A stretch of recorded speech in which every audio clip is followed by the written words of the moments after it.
Señoras, señores, ¿qué tal? Muy buenas tardes. Bienvenidos a esta nueva edición de Phil Capital Talks. Hoy vamos a hablar de mercados financieros. La verdad es que los mercados nos están dando más que un disgusto desde que arrancó el año. El IBEX 35 acumula una caída del 12-13%, aunque hoy nos ha dado un pequeño respiro. Los puntos de atención o los puntos que están provocando esta volatilidad son variados. Uno, resultados empresariales. Dos, los datos procedentes de China y el miedo a una desaceleración mayor en China de su economía y de otras economías emergentes. El efecto que pueda tener en la economía de la zona euro. También está la Reserva Federal de Estados Unidos, hoy reunión, muy pendientes esta noche del comunicado final del organismo que preside Janet Yellen, y hay otros muchos más elementos clave, el precio del petróleo que se columpia en el entorno de los $30. Bueno, vamos a hablar de mercados, vamos a hablar de ahorro, vamos a hablar de un producto que es el de los fondos de inversión. Y justo cuando hace muy poquitas horas ING ha publicado una encuesta que dice que el 60% de los españoles, 6 de cada 100, no sabe qué es un fondo de inversión. Y buena parte de las personas que tienen contratado un fondo de inversión no sabe que lo tienen y no sabe qué es lo que tiene por dentro. Vamos a intentar arrojar un poquito de luz y lo vamos a hacer con nuestros invitados que están aquí ya en nuestra mesa. Les presento ya a Enrique Parra de Fidentis Gestión. Enrique, ¿qué tal? Buenas tardes. ¿Qué tal? Bienvenido. Bueno, para que se hagan una idea, Fidentis Gestión es un grupo español independiente, tiene 250 millones de euros bajo gestión, es especialista en renta variable española y portuguesa, pero además desde el año 2014 ha ido a una estrategia global mucho más flexible. El siguiente de nuestros invitados es Daniel Rubio. Daniel, ¿qué tal? Buenas tardes. Buenas tardes. Bienvenido. Susana. Muchas gracias. De Capital Strategies Partners. Capital Strategies Partners tiene oficina en Madrid, en Lisboa, en Lima, en Milán. Distribuye en exclusiva algunos de los fondos de gestoras internacionales de gran prestigio, de las de más prestigio de todo el mundo. Gestoras boutiques. Sí, su enfoque es enfoque nicho. Sí. Y tiene una trayectoria de más de 16 años. Así es. Sí. Bueno, el tercero de nuestros invitados es Domingo Torres Fernández. Domingo, ¿qué tal? Buenas tardes. Buenas tardes, Susana. bienvenido. Hola, tenía ganas de conocerle. Muchas gracias. De Lazard Frères Gestion. Es gestora francesa con más de 35 años de experiencia. 187.000 millones de euros bajo gestión, especialista en renta variable de la eurozona, nórdica y también en renta fija Financiera. Financiera. Bueno, sí. Bueno, como ven, tenemos a la creme de la creme. Y como no, Antonio Banda. Antonio, ¿qué tal? Hola, buenas tardes. ¿Todo bien? Estupendamente. ¿Sufres mucho con los vaivenes de la bolsa o no? Bueno, muy poco, porque nuestro objetivo, como sabes, en Phil Capital es que todos los clientes piensen a medio y largo plazo. Nuestro horizonte temporal para el cliente de menos riesgo es 18 meses. Por tanto, es verdad que se sufre en el corto plazo, pero solamente para revisar a aquellos clientes que pueden tener en un momento dado una revisión de su tolerancia al riesgo.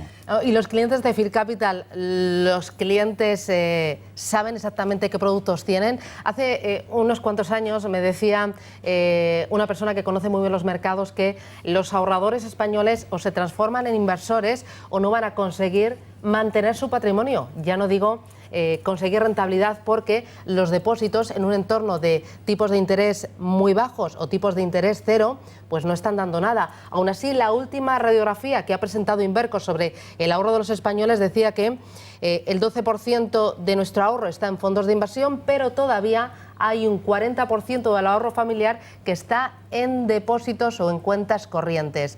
¿Cómo se traduce esto? Tenemos un 12% de nuestro ahorro en fondos de inversión y muchos no saben qué es un fondo de inversión. ¿Qué falla aquí?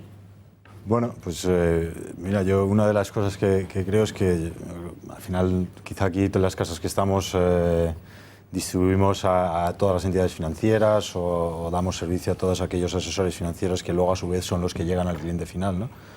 Pero una de las cosas que yo creo que son notables son esos datos que has dicho, donde bueno, pues de todo el patrimonio y con unos entornos en los que estamos, donde los depósitos ya llevamos muchísimo tiempo, que no hay, bueno, que dan muy poco de sí, pues bueno, la gente sigue manteniendo esos ingentes cantidades de ahorro en depósitos prácticamente al cero. Evidentemente, yo lo que creo es que hay Bueno, no sé si será un problema de acceso o un problema de conocimiento, pero está claro que a la gente pues, le cuesta llegar a los fondos de inversión. Daniel, ¿acceso o conocimiento? ¿Qué pasa? Yo creo que posiblemente ambos, pero la razón de que España esté tan lejos de las medias europeas, este 12% en fondos está muy por debajo de la media europea o de la media de los Estados Unidos. La explicación posiblemente sea lo bancarizado que está España. España es un país tremendamente bancarizado. La gente mantiene su patrimonio financiero allí donde tiene su hipoteca y su nómina domiciliada, y esto es una cosa muy española. Y el banco, su producto natural, es la cuenta corriente y el depósito, no es el fondo de inversión. Entonces, por esto que tenemos heredado, y un país tan bancarizado como es España, hemos heredado esta situación. En otros países de nuestro entorno, el cliente tiene su hipoteca, su cuenta corriente, su nómina en el banco y a lo mejor algún producto del banco, mientras que su ahorro lo tiene con un buen asesor independiente que le da su consejo. Esto en España acaba de empezar. Estamos lejísimos de los números europeos. Y hay una cosa clave en España, que es que en el depósito vivimos del depósito extratipado. O sea, nosotros, cosa que no ha pasado en el resto del mundo, tuvimos unos años en el que la banca, ante esta situación que tenía de peligro de posible quiebra, la solución que da es llegar al cliente y decirle que le da un depósito con un tanto por ciento de incremento sobre la rentabilidad libre de riesgo que marcaba las letras del Tesoro. Entonces, ante esa situación, los clientes acuden en masivo a esas posiciones y los bancos, con esa inteligencia que les caracteriza, lo que han conseguido es mantenerle. O sea, ahora mismo consigues tener un nivel de 800.000 millones en depósitos a costa de estar prácticamente a cero, sin ninguna rentabilidad y sin que nadie en los bancos le explique al cliente que esa rentabilidad que tiene es cero, sino que lo que hacen es renovar los productos, que lo has dicho ahora mismo. O sea, si el cliente en un 60% desconoce que es un fondo de inversión, tenemos una situación que es que también desconoce lo que es un depósito, tiene un desconocimiento generalizado en productos financieros. Y lo bueno, el cambio vendría con el desarrollo de la formación financiera y la capacidad de llegar finalmente al cliente explicándole los productos de una forma clara y no ocultándolo en esa banca que tenemos de producto, que es lo que le hace sobrevivir al depósito y a los productos que no son realmente interesantes para el cliente. Bueno, aquí quizás se han juntado dos elementos. Uno, el desconocimiento del ahorrador español, y dos, la tolerancia al riesgo cero o muy baja que tienen los ahorradores españoles, que quieren rentabilidad pero muchas veces no quieren riesgo. Sí, efectivamente. Y la han tenido hasta ahora con los depósitos. Hay una cosa muy interesante. Yo leí hace un par de días en Expansión de un compañero de Avante que nos hacía la diferencia entre ahorrador e inversor. Efectivamente, el ahorrador es aquel que ha estado inmerso en la guerra de depósitos de los bancos y aquel que cultura de riesgo muy poca, hasta hace un par de años, 3, le daban 3-4% por un depósito, o igual más si se cambiaba de banco, y entonces ahora está frente a un contexto, tipos de interés cero. Si quieres el 4, bien, toma riesgo, pero asumiendo pérdidas. Pero claro, falta ese eslabón del que nos habla Antonio, que es cultura financiera. Y claro, no se ha visto ayudado ni por sus consejeros en banca, ahí pues va a su banco, el banco es... antes decía Daniel que efectivamente España es un país muy bancarizado, como otros, pero igual en otros efectivamente estamos más acostumbrados a trabajar con 2, 3 bancos y no uno para crédito y otro para pasivo, sino compaginando los dos. Aquí el problema en España es efectivamente una arquitectura un poco cerrada, le va a gustar a Antonio probablemente, una arquitectura un poco cerrada, donde efectivamente, claro, yo domingo me voy a mi banco y quiero un fondo de X, pues no puedo. Entonces, por mucho que nosotros todos alrededor de esta mesa, intentemos dar cultura financiera, acceso con pedagogía, etcétera, mucho acceso a la información, pues resulta que al final no llegamos al inversor final, y eso es un auténtico problema. ¿Es un muro el que se encuentran los ahorradores, Antonio? Bueno, desde nuestro punto de vista es un muro, además, imposible de tirar, de mover, de saltar, de pasar por debajo, porque fundamentalmente la banca está apoyándose en que ese es su número, ¿no? Vemos los problemas que están pasando en este principio de año. La banca tiene una ausencia absoluta de credibilidad ante el propio cliente, ¿no? Y a pesar de eso, tenemos unas posiciones muy grandes, porque no ha habido ese proceso de desintermediación necesario en todas las finanzas, ¿no? Y no ha habido porque además le tienen mucho miedo a la desintermediación, ¿no?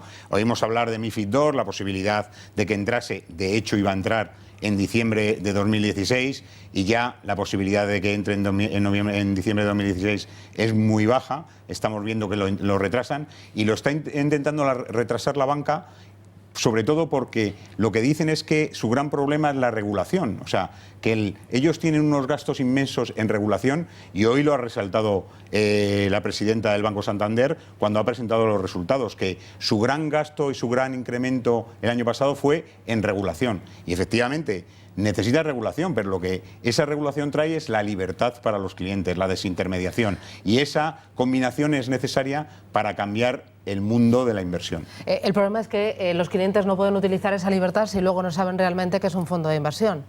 Claro.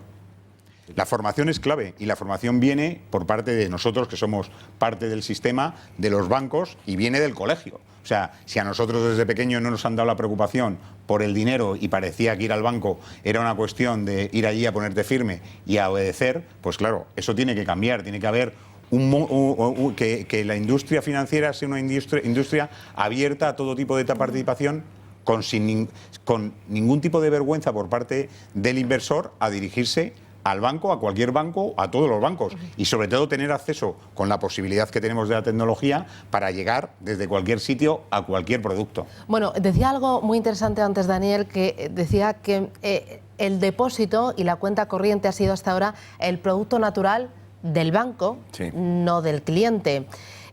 Eso quizás ha intentado cambiar previendo este escenario de tipos de interés cero y los bancos han creado otros productos naturales para el propio banco y no para el cliente. Estoy pensando, por ejemplo, cuando hubo la moda de los garantizados. Sí. O estoy pensando también cuando ha habido la moda de los depósitos estructurados. O también, recientemente, el año pasado, el Erbor, y bueno, lo que más se llevó fueron los fondos mixtos. Y a lo mejor el cliente dice, vale, un fondo mixto porque yo quiero rentabilidad y no quiero riesgo. Y esto me lo da. Y luego es que mixtos hay un abanico muy importante que interesa al cliente. ¿Es producto natural del cliente o solo del banco?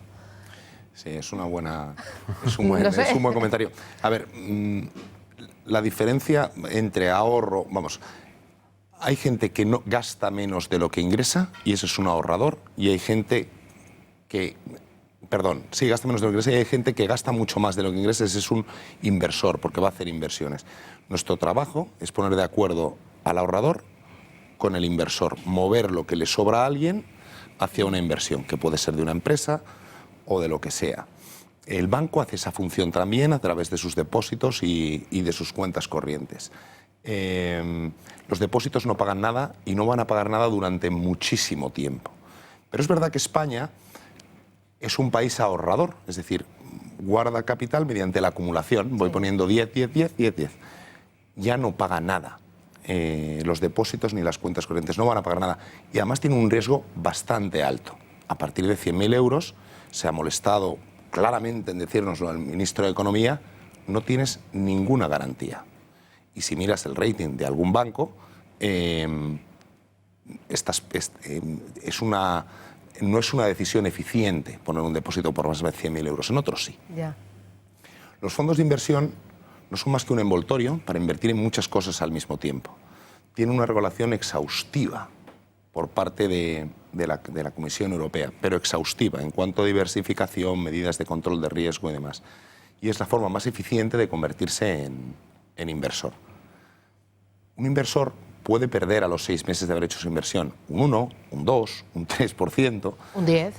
Un 10. Depende de dónde inviertan. Depende de dónde inviertan. Lo importante es que el asesor, como Phil Capital, se ocupe de ofrecer el producto adecuado para ese inversor. Y lo importante también es que el inversor pueda, o el ahorrador, pueda acceder a ese producto. Porque no siempre un pequeño ahorrador puede acceder a toda la gama de productos. Es que, estoy totalmente de acuerdo con que uno de los grandes problemas ha sido el acceso y el conocimiento, el acceso, porque a las pruebas nos remitimos. La gente puede ir a su banco a comprar un determinado fondo no puede querer invertir en determinados productos, no puede, o directamente no se lo dicen, le derivan hacia otro determinado segmento de inversión que convenga más en ese momento, pero muchas veces también el desconocimiento del propio inversor en qué puede invertir o qué puede hacer con su dinero, o incluso ya más atrás es en qué está ocurriendo con el dinero que tiene ahorrado,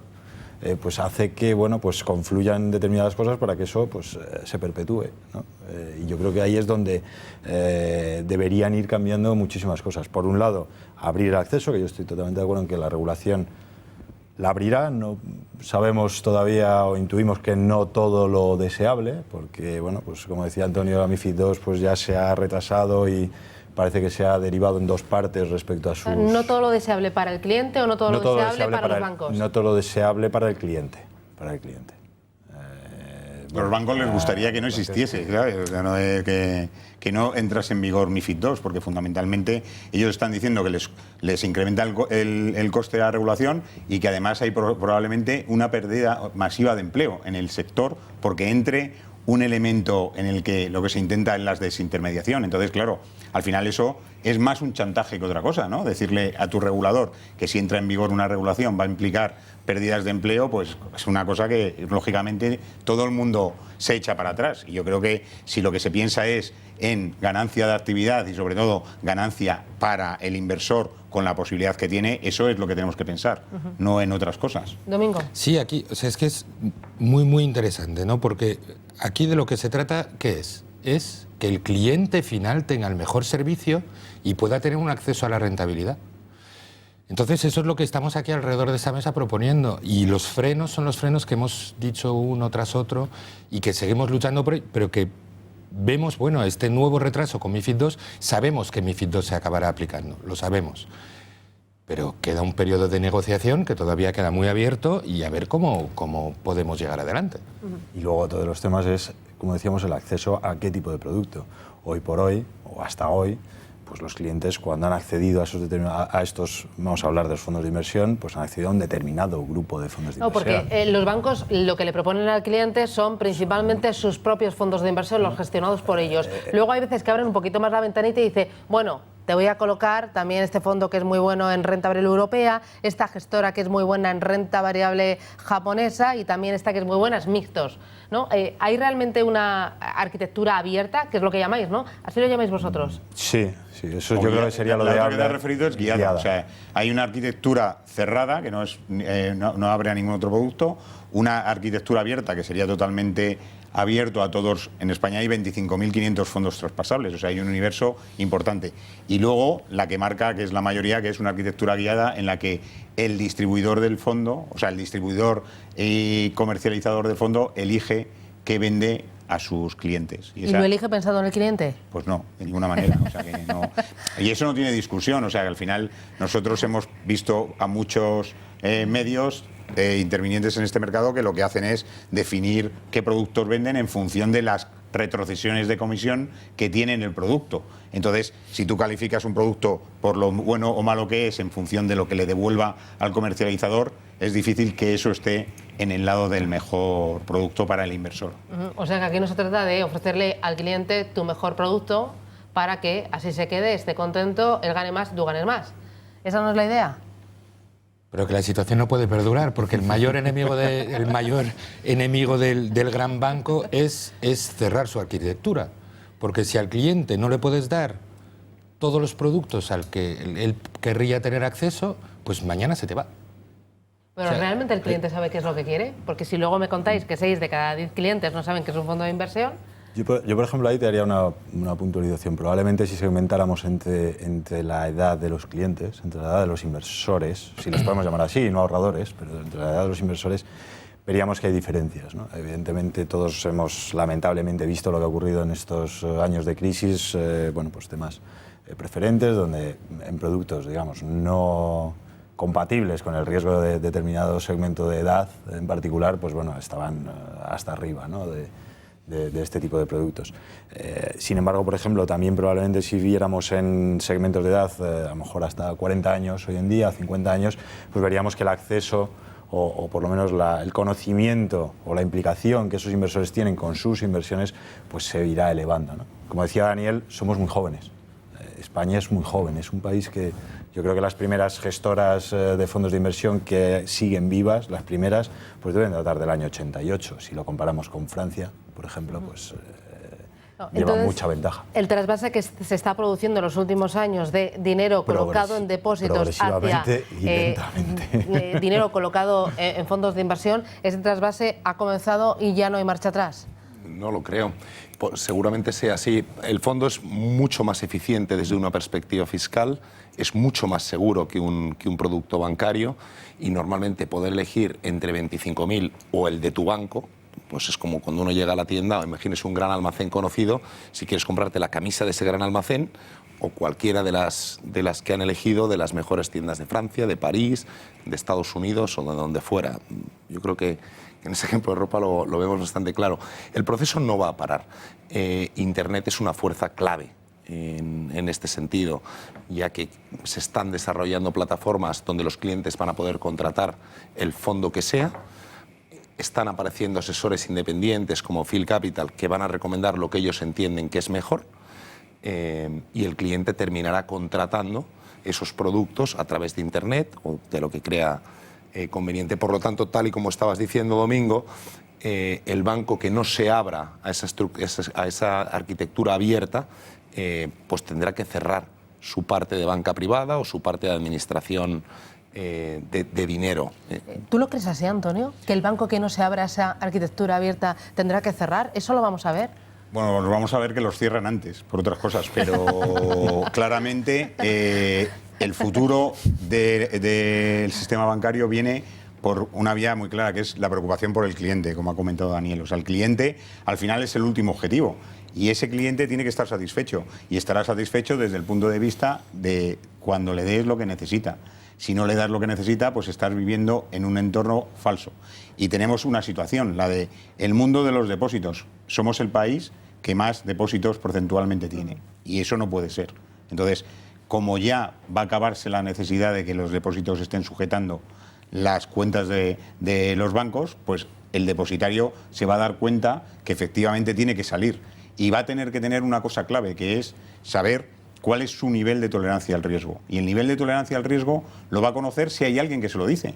Y le dice que puede estar dentro de una situación en la que él se cree que nos pasa mucho y nosotros que vivimos de la tolerancia al riesgo lo vemos a diario. O sea, nosotros calificamos a un cliente en su tolerancia al riesgo por 10 preguntas.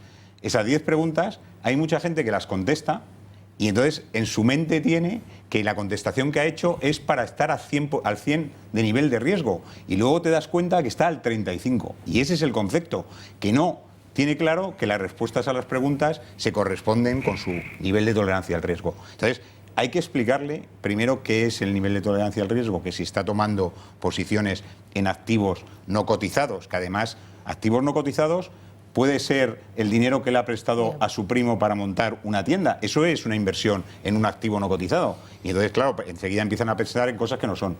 Y entonces, cuando no sabes cómo valorar el riesgo, pues siempre acabas como acabamos aquí, que los clientes tienen muchísimo menos riesgo de lo que ellos están pensando, porque no tienen la conexión rentabilidad-riesgo. Y eso es lo que necesitamos todos los que estamos trabajando en esto, intentar informar a los clientes, que es, efectivamente, el riesgo tiene unas connotaciones, pero ese riesgo tiene que ser algo que tú tienes que saber sobrellevar, porque si no vas a poder sobrellevarlo, es mejor que no lo uses.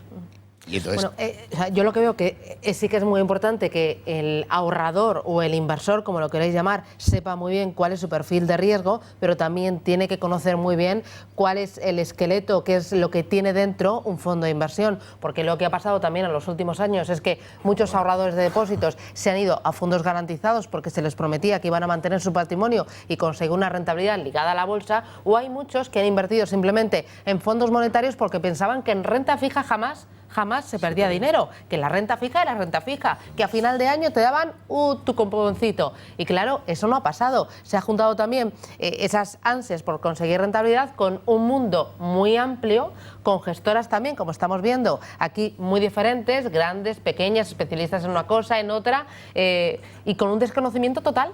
Y un caso donde probablemente todos tengamos entre nuestros catálogos de fondos de inversión estrategias alternativas, hedge o bueno, con ese sesgo adosado a la palabra fondo que ha sido demonizado, cuando muchas de esas estrategias pues lo que tratan precisamente es de minimizar el riesgo, donde muchas de esas estrategias tratan de obtener una rentabilidad ajustada al riesgo mucho más enfocada en el perfil del cliente o en las necesidades del cliente y sobre todo minimizando los riesgos de mercado. Y eso, pues, vamos, se le ha puesto una cruz. Yo creo que todos habremos sufrido una cruz en muchos de nuestros fondos a la hora de tratar de enseñarlos y de ver que podíamos ofrecer algo. Evidentemente de todo. Claro, pero y luego también las porque hay cajas mucho son muy fondo grandes, que ¿no? va de gestión activa y luego es gestión pasiva que replica simplemente al índice y cruje a comisiones. Eso es un que en esta viña hay de todo. Eso es un clásico. Claro, claro. Y creo en Suecia, por ejemplo, han multado al Banco Más Grande de Suecia, ha recibido multas muy importantes por esa práctica. Podríamos verlo en España porque posiblemente haya casos parecidos. Pero el Banco Más Grande de Suecia ha recibido multas importantes por vender gestión activa y realmente ser pasiva. Hay gestoras importantes españolas pertenecientes a bancos que cuando un fondo lo hace mucho mejor que un índice piensan que es un riesgo enorme porque podría desviarse del índice. Pero no tienes derecho a cobrar a tu cliente un 1% si no intentas batir ese índice. Copiar un índice vale 0,10%. Cobre usted 0,10 y quédese tranquilo. Si usted pretende cobrar un 1,5 o un 2, tiene que intentar batir ese índice. Y si no lo bata, se va usted a su casa, como le pasa. Porque luego, ¿cuántos fondos baten sí. realmente a su índice de referencia? Hombre, yo no tengo la medida, la verdad. Pocos. No, pero depende de la situación del mercado y la evolución. Pocos fondos baten a su índice de referencia. En Europa, más. En Estados Unidos, muy pocos. En Europa, más. Nadie sabe muy bien por qué. Posiblemente la explicación más razonable es que Europa es un mercado tan segmentado y tan diferente que se provocan ineficiencias. La gente a lo mejor ahora está muy corta de España por razones obvias y no son capaces de valorar el riesgo real político de España. Luego será Italia donde ocurra algo, luego será UK donde ocurra lo siguiente. Entonces, en Europa se gana dinero, se suele ganar al índice. Y yo creo una cosa también, o sea, que no se puede hablar de la inversión activa como que es una cosa que no gestiona o que no da rentabilidad, porque si no, no existiría. O sea, la ineficiencia en esto no funciona. O sea, porque si no estaría todo el mundo invertido en un ETF que efectivamente te cuesta 0,04 y no tendrías más problemas porque tendrías un ETF y todo el mundo tendríamos un ETF de cada una y estaría toda la inversión ahí. Y no es verdad. O sea, la inversión activa genera rentabilidad y genera alfa en el largo plazo. Y genera... Ya empiezas a liarlo, a liarlo con alfa, ETF... Bueno, un ETF es un activo que es como un fondo de inversión con cotización continua y el alfa es lo que añade un gestor a la rentabilidad sobre su índice. Pero claramente, cuando estás en ese momento, es decir, cuando tú, un gestor, estás haciendo tu trabajo y lo que buscas es dar rentabilidad, pues tendrás aciertos o tendrás fallos, pero cuando hay una medida en el largo plazo, la gestión activa lo hace mejor que la pasiva. O sea, que eso está claro y está demostrado en el tiempo. Sí. Que en circunstancias puntuales no sea así, pues sí, puede ser. Hay un indicador muy simple de seguir mirando cuando se está mirando o se tiene en cartera un fondo de inversión, es la rotación de cartera. O sea, eso es un elemento que dan las gestoras y se ve pues cómo ha rotado durante el año la cartera, es decir, cuántas posiciones han entrado y han salido, han sido vendidas y compradas. Pero esa información es accesible para el ahorrador que contrata ese fondo de inversión. Y normalmente pongo una N mayúscula. Normalmente sí. O sea, es una indicación que aquí estoy seguro que damos los cuatro alrededor de la mesa. Es obligatorio darlo, además, porque eso por los fact sheets o por la información puntual mensual de cada uno de los fondos aparece como algo que tienes que rellenar, ¿sabes? Y hay una cosa que se llama el kit, que también es un término en inglés, pero que es la información que tienes que enviar a tu regulador trimestralmente, y ahí va incluido el dato de rotación. O sea, que efectivamente está disponible para todo el mundo. Que el inversor que no sabe que tiene un fondo, pues es imposible que mire un papel sobre el fondo, desde luego. Tolerancia al riesgo y modelos de gestión. Estamos aquí en Intereconomía Televisión, Phil Capital Talks. Hacemos una pequeña parada y seguimos hablando de fondos de inversión, de este vehículo idóneo, porque nos da acceso a cualquier mercado, idóneo también por la fiscalidad, por la libertad y también por la liquidez. Enseguida volvemos aquí en Phil Capital Talks.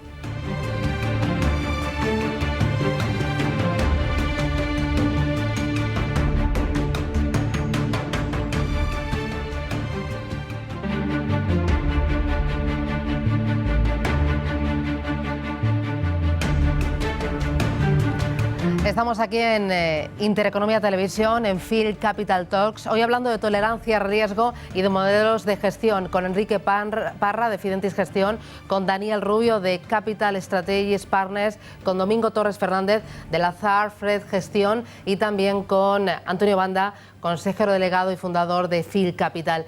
Hablábamos antes, en este pequeño descansito, de el perfil del ahorrador.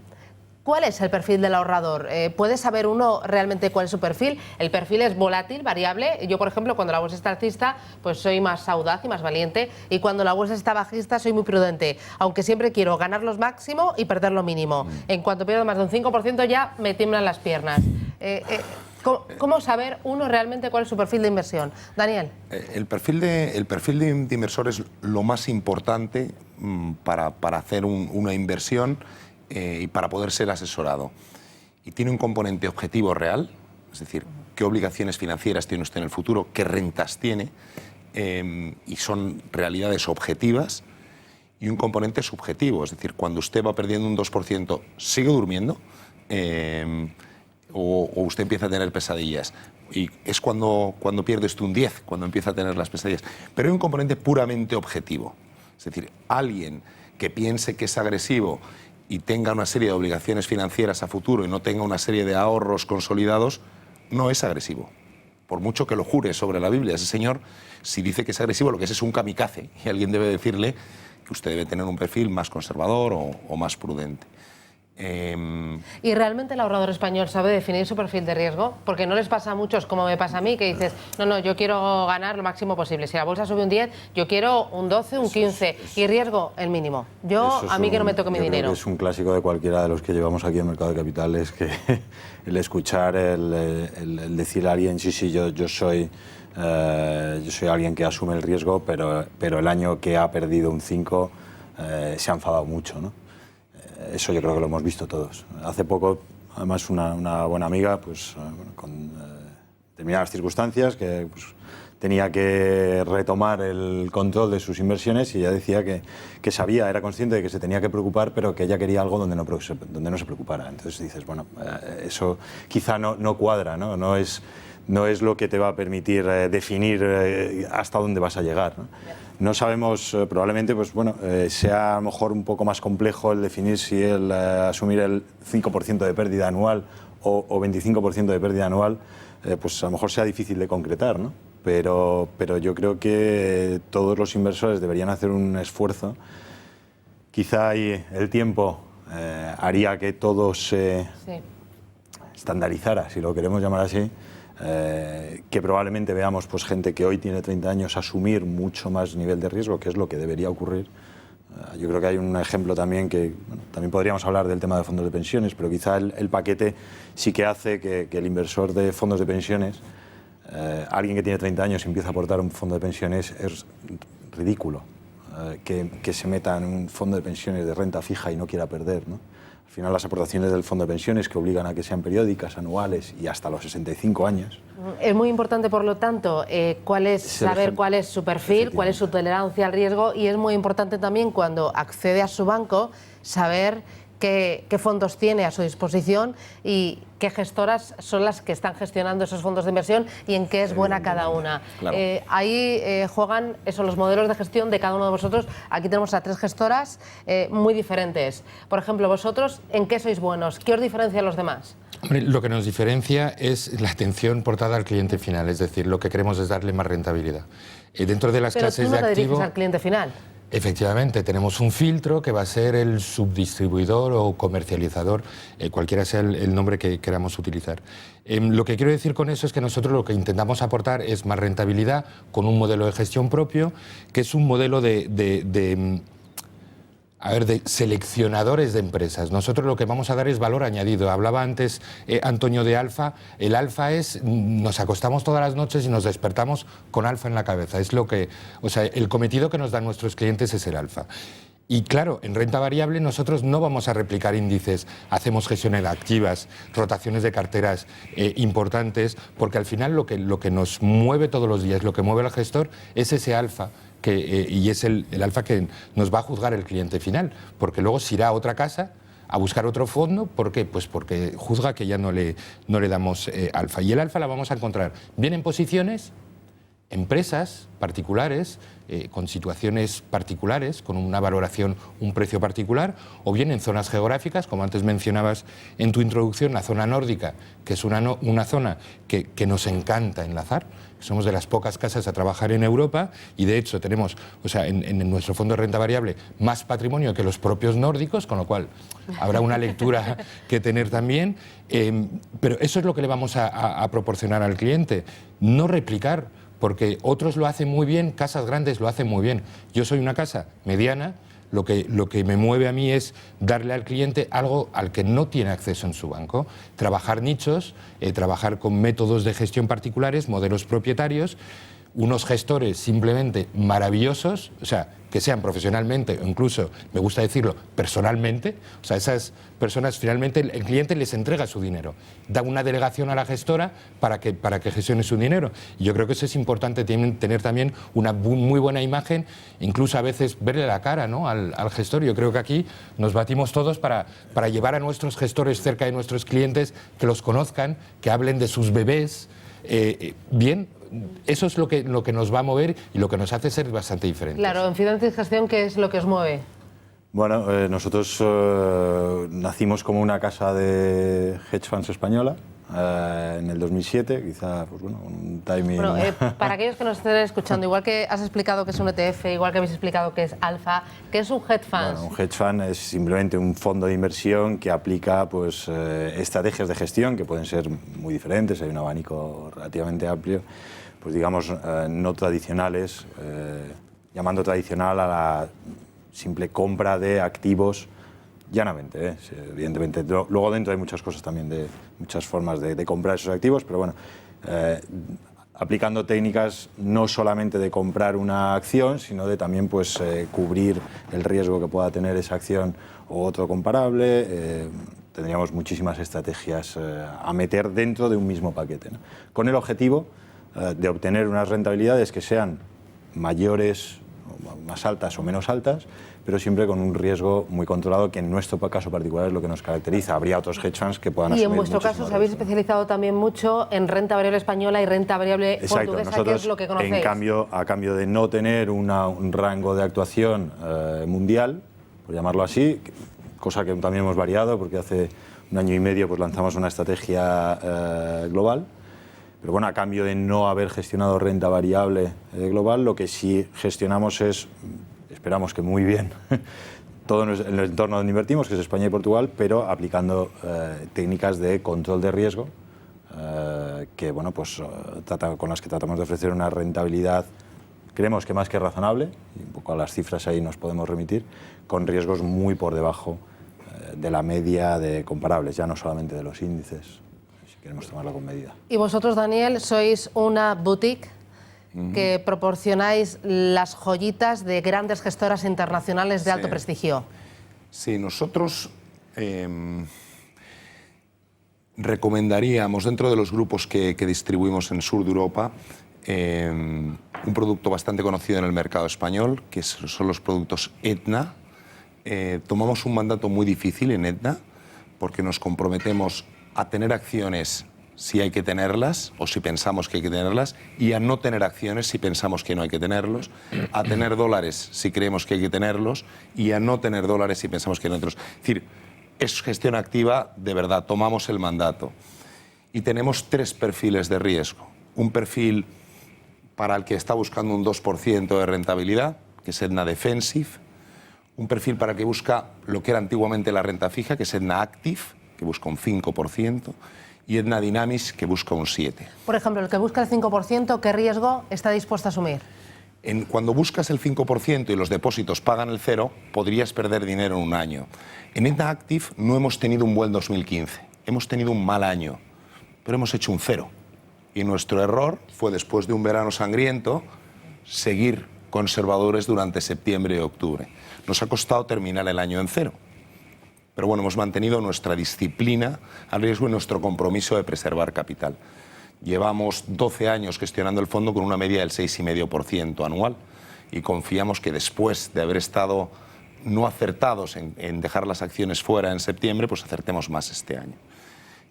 Y esa sería nuestra recomendación principal al narrador de a pie. Pero al mismo tiempo, vosotros no os dirigís directamente, claramente a los pequeños ahorradores. Vuestro trabajo es convencer al distribuidor, que puede ser un gran banco, para que coloque en esa arquitectura abierta o semiabierta o guiada vuestro fondo de inversión. Eso es. ¿No? Nosotros tenemos que hacer que nuestro fondo esté disponible en los distintos bancos de España y al mismo tiempo que los asesores independientes como Phil Capital darles la suficiente confianza como para recomendarlo. Tienen que trabajar duro, ¿eh?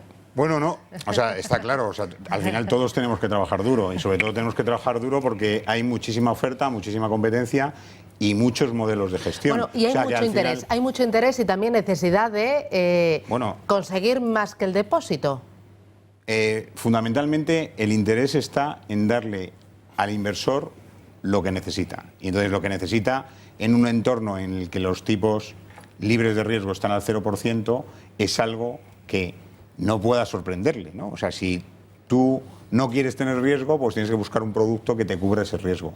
De todas formas, eso es lo que donde tenemos que avanzar, ¿no? En el que todos estos modelos de gestión, todos estos fondos lleguen a todo el mundo, porque esa es la gran capacidad, ¿no? O sea, no estás gestionando, me imagino, ni los gestores de las gestoras aquí presentes están gestionando para intentar ocupar un nicho de un determinado lado. O sea, lo que están intentando es hacer un trabajo para llegar a muchísima gente. Y la labor de nosotros asesores es conocerlos a todos ellos. Nosotros, en España hay ahora mismo 248 gestoras presentes, que comercializan en total 25.500 fondos traspasables. O sea, es imposible que alguien haga un análisis de cada uno de los productos y que cada una de las gestoras tienes que trabajar con un mundo en el que tienes que marcar unos límites, ¿no? Tienes que marcar unos límites marcándote como asesor esa misma tolerancia, ¿no? Esa misma tolerancia significa que los productos les tienes que exigir que cumplan unas determinadas, pues no sé si obligaciones o características, ¿no? O sea que al final en el modelo nuestro, por ejemplo, exigimos 3 años de performance para poder valorar si han hecho un trabajo lo suficientemente interesante. Exigimos que también tengan un mínimo de 50 millones de euros bajo gestión, porque eso ya indica que tienes una capacidad de gestión que no se limita a una posición en un determinado nicho de mercado. Y además el elemento clave también es que sean traspasables, ¿no? O sea, porque en total fondos no traspasables en España disponibles para la comercialización hay 100.000. 4 veces los fondos traspasables. Por lo tanto, el universo de fondos en el mundo es inmenso. Y en este escenario, MiFID va a ayudar a que la información llegue de una forma más transparente al ahorrador y a que el ahorrador tenga acceso a todos estos productos que ahora sí que están sobre el papel, pero que todavía cuesta llegar a ellos.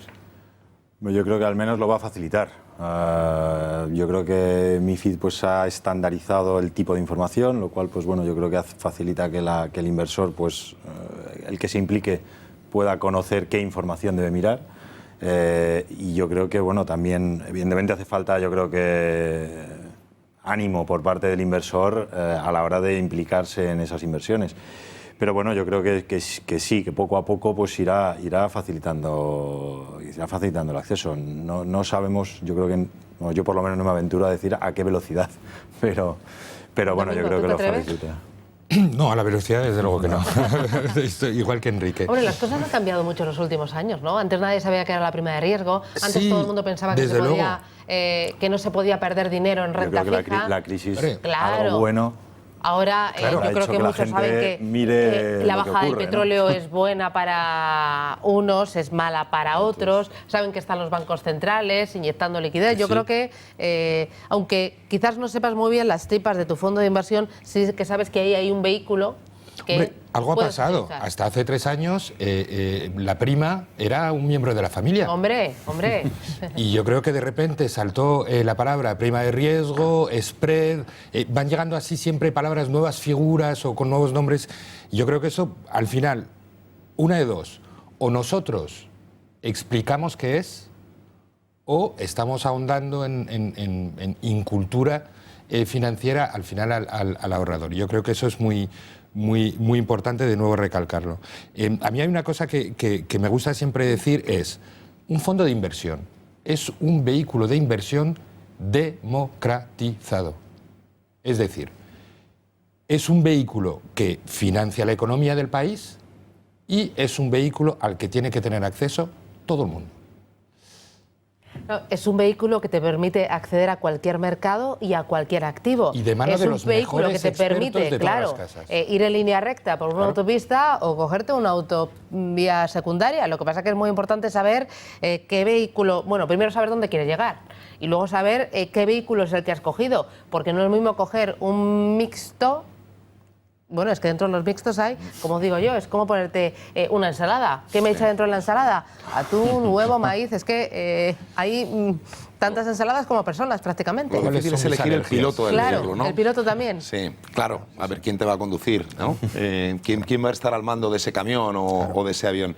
Tienes que buscar por gente que lleve muchos años haciéndolo y con éxito sostenido durante ese tiempo. Yo creo que la mayoría de los asesores independientes y no independientes saben que ese es el criterio. Y es el criterio porque nos seleccionan, yo creo que a los 3 aquí presentes, ¿no? Que es consistencia en el resultado. Sistemáticamente estar haciendo las cosas bien.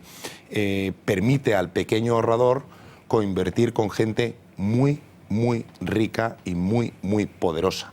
No vamos a contar aquí quién está invirtiendo en fondos que distribuimos, pero seguro que el top 10 de los más ricos de Europa está invertido en alguno de nuestros fondos con muchísimos millones de euros y cualquiera que nos esté viendo podría invertir 200 al mismo precio que el señor más rico de España o que el señor más rico de Europa. Esto es muy interesante y puedes saber dónde están invirtiendo ellos si le dedicas un ratito a Internet y brujeleas por las webs de la CNMV. Bueno, pero ahí es muy importante el tener un buen asesoramiento.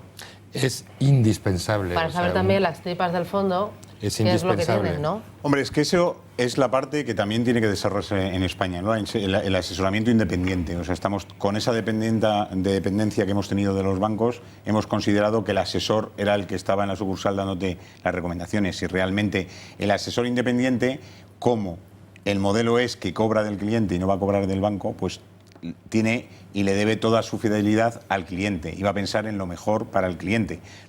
Y por lo tanto va a elegir luego de esos productos lo que él considera que es mejor para el cliente. Bueno, pero es que el asesor independiente cobra y el banco en teoría no cobra. Bueno, no, el banco cobra en todos los casos, no hace ningún trabajo gratuito. Pero lo que no informa es de cuánto cobra. O sea, que es distinto que no cobra. Claro. Eso que has dicho no es verdad. Bueno, o sea, yo sé que no es verdad, pero el cliente dice, yo compro este fondo de inversión y no, a mí el banco no me cobra. Bueno, yo lo tengo ahí en mi depósito. El problema es que tú como clientes no sabes que sí, que están ahí las comisiones y te está costando. Porque no te cobra un fijo todos los meses de 50 o al año un 1%. Sí. Otra de las conclusiones Claro, no hay transparencia. del informe de ayer, que era que además de un 60% no saber que era un fondo de inversión, de ese 60%, un 70% tienen fondos y una de las preguntas que hacían era que si sabían cuánto cobraba un fondo y la respuesta mayoritaria en un 90% era que era gratuito. Ah, que era gratuito, en un 90%. El fondo, ante la pregunta de cuánto cobra un fondo de inversión, porque se piensan que el banco no cobra por vender el fondo de inversión. Esa es la respuesta que dan en la encuesta, que el fondo de inversión es gratuito. Es que eso es lo que trasladan cuando lo están vendiendo. Este fondo es gratis, es del banco, es gratis, no te cobramos nada. Pues desde luego así no vamos a ningún sitio. ¿Cómo lo cambiamos esto? Hombre, yo creo que por nuestra parte, siguiendo estando en el mercado día tras día, dando mucha pedagogía en todo lo que hacemos, en dar a conocer a nuestras casas y sobre todo dar una cultura financiera de la que carecemos o que carece el mercado, y eso es muy importante. Antes hablamos de perfil de riesgo y hay una cosa de la que no hemos hablado, que es el horizonte temporal de inversión. O sea, es que a veces, o sea, a mí, yo he visto cartera de clientes con horizontes de temporales muy largos, cuando sus proyectos eran a 3. Y es que simplemente un día les han definido un perfil de riesgo y ahí se ha quedado el perfil y el cliente ha ido cumpliendo 30, 40, 50 y el perfil de riesgo es un perfil que se revisita año tras año para saber qué ha cambiado, qué proyectos, nuevos hijos, nuevos nietos, no sé, todo eso que son elementos indispensables en la definición de ese perfil. Bien, yo creo que mucho tenemos que hacer. Y en todo esto que queda poquito tiempo, la tecnología, ¿cuánto va a ayudar? Hombre, la tecnología es la base del cambio. En todo. Muchísimo, yo creo que muchísimo. La tecnología va a revolucionar posiblemente el sector, la tecnología y el asesoramiento independiente, la tecnología para ejecutar y para comparar y el asesoramiento independiente para no vender lo tuyo, lo de la casa. Yo creo que va a revolucionar el sector y creo que los bancos cambiarán. Yo creo, muchas veces lo comparo cuando en los años 90, cuando hubo el boom de las OPVs, que vimos cuando salieron a la bolsa, pues desde Telepizza, Inditex, cuando hubo la privatización de muchas compañías, el BCH, sí. Cuando hubo también fusiones entre bancos, Endesa también. Entonces, eso hizo que muchos ahorradores pues se dieran cuenta que desde 10.000 pesetas, desde 100.000 pesetas, uno podía comprar acciones de cualquier banco, de cualquier empresa y empresas que uno conocía habitualmente. Luego la tecnología permitió que en el momento tuvieras, si la acción subía, bajaba, ver cómo la vendías, que no era necesario irse a las 5:30 de la tarde del teletexto de la televisión.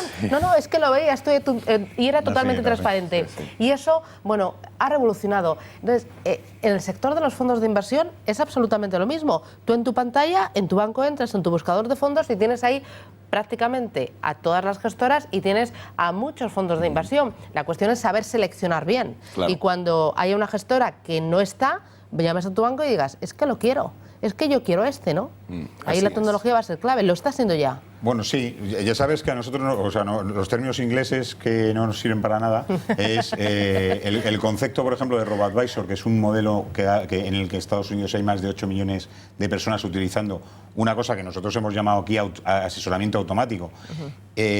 Pone en relación el producto, fondo de inversión, con el inversor y le da la posibilidad de tener acceso a las dos cosas. O sea, a su tolerancia al riesgo, su horizonte temporal y la rentabilidad esperada de su inversión, con todas las posibilidades de invertir en algo que va a conseguir complementar esa tolerancia al riesgo, esa rentabilidad esperada y ese horizonte temporal de inversión. Y yo creo que es el usuario, o sea, la tecnología la tenemos, pero el uso de esa tecnología por el usuario es lo que va a revolucionar. O sea, el tener esa facilidad de uso y esa facilidad de llegada, no de complicación ni de poner una tecnología. No, igual que uno compra una acción y la vende, puede comprar un fondo de inversión y venderlo. Lo que pasa que en un fondo de inversión tienes que saber bien, bueno, en una acción también, tienes que saber bien cuáles son las tripas de la compañía, ¿no? A qué se dedica, cuál es su caja, sus deudas, sus proyectos. Yo creo que ahí el fondo de inversión sí que trata de recoger una inversión con un horizonte temporal relativamente más elevado de lo que una acción pueda... Y con un gestor profesional que sabe exactamente por dentro qué elige y qué no elige, ¿por qué? Pues como decíamos, en mayor o menor medida cumpliendo con ese horizonte temporal que se ha planteado, ¿no? Pues habrá hay fondos de inversión cuyo horizonte temporal puedan ser 3 años, muy probablemente todos los que estemos aquí estamos hablando de ese tipo de fondos, pero también hay fondos que sean de un horizonte temporal de 1 año y fondos de un horizonte temporal de 10 años, ¿no? Eso también existe. O sea, Daniel, que te veo que asientes. A mí me parece un disparate que alguien se haga una carterita de 6 o 7 valores de renta variable española para sus ahorros, pero un disparate. Si alguien se hiciera una carterita de 6 o 7 valores y los metiera en un fondo, la Comisión Europea y la CNMV le pararían al día siguiente, por chalao. Por chalao. Porque estaría invirtiendo un 15% en cada uno de los títulos, no estaría siguiéndolos en tiempo real, no tendría programas de stop loss. Es decir, es un disparate. Y te dejan comprarte 6 o 7 titulitos y estar tan contento, y sin embargo no te dejan comprarte un fondazo de 12.000 millones de euros y con 15 años de track record registrado en todos los países. ¿Y no te dejan por qué? Pues porque no te cobran la comisión de suscripción, porque que si no te le cobran interesa en una al banco. acción, ni la de venta, ni es un producto tal. Pero es un disparate. Podemos hablar otro día de ese asunto. Sí, la piedra angular del fondo de inversión es la diversificación que ofrecemos al cliente. Es decir, y que el gestor sabe exactamente qué compra. Efectivamente. Sabe las tripas de las compañías antes decía, o de los bonos. es como una especie de delegación. Dejamos en manos del experto. O sea, el que se pasa el día analizando, mirando deuda, riesgos, reuniéndose con los directivos, husmeando lo que pasa en esa empresa. Claro, eso es la razón de ser del inversor, del fondo de inversión, diversificar. Y la gran ventaja fiscal que tiene para el inversor final español. Obviamente. Bueno, y ese es un elemento clave, que es lo que has comentado. O sea, tú una cartera de fondo, de acciones... Puedes traspasar de un fondo a otro sin pasar por acciones. Eso es, y en una cartera de acciones no. O sea, que eso es fundamental para que te decidas por tener fondo de inversión. Queda poquito tiempo a cada uno de vosotros. Un broche de oro, un titular para terminar este Field Capital Talks, tolerancia al riesgo y modelos de gestión. ¿Qué te llevas, Daniel?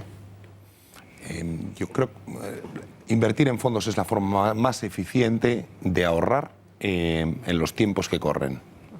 Enrique. Que todos, ambos lados, tanto los gestores como los inversores, yo creo que vamos y debemos poner más y mucho más de lo nuestro para que esto se siga optimizando y todo el mundo pueda invertir en cualquier fondo de inversión. Domingo. Definir su perfil de riesgo de una forma muy clara y, sobre todo, contestando con veracidad a las preguntas que les hacen. Porque mentir a un asesor es mentirse en sus inversiones. Así mismo. Y Antonio, broche final. Yo creo que lo más importante del mundo de la inversión es que los inversores tomen el control de su dinero y que sean ellos los que tomen las decisiones. Y una vez que has tomado esa decisión, la ejecución es muy fácil, porque si alguien no te ejecuta, vas a tener otro que te puede ejecutar. Por lo tanto, toma el control de tu dinero, sé libre y desde luego estás dispuesto a invertir, no a no saber lo que haces. Bueno, tenemos ahí las recetas, ahora falta aplicarlas. Enrique Parra de Fidentis Gestión, gracias, hasta pronto. Daniel Rubio de Capital Strategies Partners, gracias, hasta pronto, ha sido un placer. Gracias. Domingo Torres Fernández de Lazar Frea Gestión, encantada, un placer, gracias. Repetimos. Y Antonio Banda, te veo el viernes, ¿no? Aquí estoy. El viernes te veo. No fallo. Gracias, bueno, hasta pronto. Gracias. Señores, señoras, gracias, que tengan una feliz tarde y hasta la próxima. Adiós.